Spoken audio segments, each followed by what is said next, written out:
কুখ্যাত পাপিষ্ট জাহান্নামের কুকুর ইয়াজিদ ইমাম মুয়াবিয়ার সন্তান। আমাদের ইমাম মুয়াবিয়া রাদিয়াল্লাহু তাআলা আনহুর সন্তান, তিনি জান্নাতি, কিন্তু তার সন্তানকে ইয়াজিদকে আমরা জান্নাতি মনে করি না, কুখ্যাত পাপিষ্ট মদ্যপায়ী লম্পট জেনাকার মনে করি। নাই, আমার নানার খেলাফতের আদর্শে যদি রাষ্ট্র পরিচালিত হয়, আমিরে মুয়াবিয়াকে মানতে আমার কোনো অসুবিধা নাই।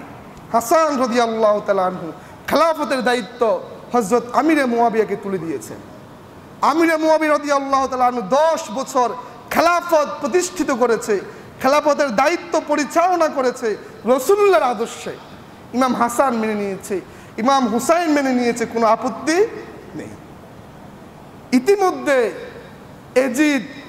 ইয়াজিদকে আমিরে মুয়াবিয়ার সন্তান, কুখ্যাত পাপিষ্ট জাহান্নামের কুকুর ইয়াজিদ ইমাম মুয়াবিয়ার সন্তান। আমাদের ইমাম মুয়াবিয়া রাদিয়াল্লাহু তাআলা আনহুর সন্তান, তিনি জান্নাতি, কিন্তু তার সন্তানকে ইয়াজিদকে আমরা জান্নাতি মনে করি না, কুখ্যাত পাপিষ্ট মদ্যপায়ী লম্পট জেনাকার মনে করি। সেই ইয়াজিদ ইমাম হাসান রাদিয়াল্লাহু তাআলা আনহুকে কুচক্রি দিয়ে বিষ প্রয়োগ করে তাকে হত্যা করেছে, শাহাদাত বরণ করেছেন তিনি। 10 বছর পর ইমাম মুয়াবিয়া রাদিয়াল্লাহু তাআলা আনহু সিটি লিখলেন মদিনাতুল মুনাওয়ারায়, হুসাইন আপনি কুফায় আগমন করে ক্ষমতা নিয়ে নেন, আমার হয়তো আর বেশি দিন বাঁচা যাবে না, আমার শেষ সময় হয়ে আসছে। কুখ্যাত পাপিষ্ট ইয়াজিদ প্রতিমধ্যে পাত্রবাহককে হত্যা করেছে এবং তার আল বিদায়া ওয়ান নিহা ইতিহাসের কিতাব, এই কিতাবের মধ্যে আসছে ইয়াজিদ বিষ প্রয়োগ করে তার বাবা জান্নাতি ইমাম মুয়াবিয়াকে হত্যা করেছে। তারপর তিনি সেই কুখ্যাত পাপিষ্ট লম্পট ইয়াজিদ নিজেকে খেলাফতের অধীনে প্রতিষ্ঠিত করলো, নিজেই রাজতন্ত্রের ঘোষণা দিল, আজ থেকে আমি খলিফা।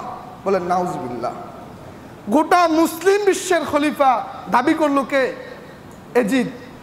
কে দাবি করলো? ইয়াজিদ।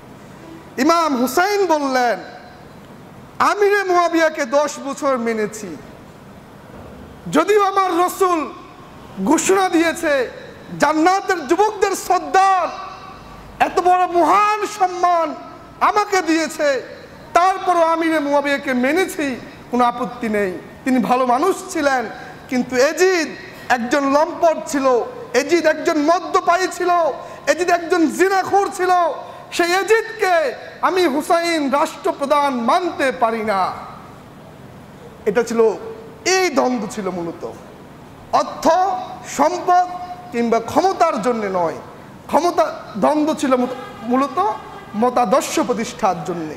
রাসূলুল্লাহর আদর্শ ছিল খেলাফতের ভিত্তিতে রাষ্ট্র পরিচালনা হবে, কিন্তু ইয়াজিদ খেলাফতকে বাদ দিয়ে রাজতন্ত্র কায়েম করলো। এটাই ছিল দ্বন্দ্বের মূল কারণ। আল্লাহ সুবহানাহু ওয়া তাআলা যদি তৌফিক দান করে আগামী সপ্তাহে আমরা এই বিষয়ে বিস্তার আলোচনা করব। আজকে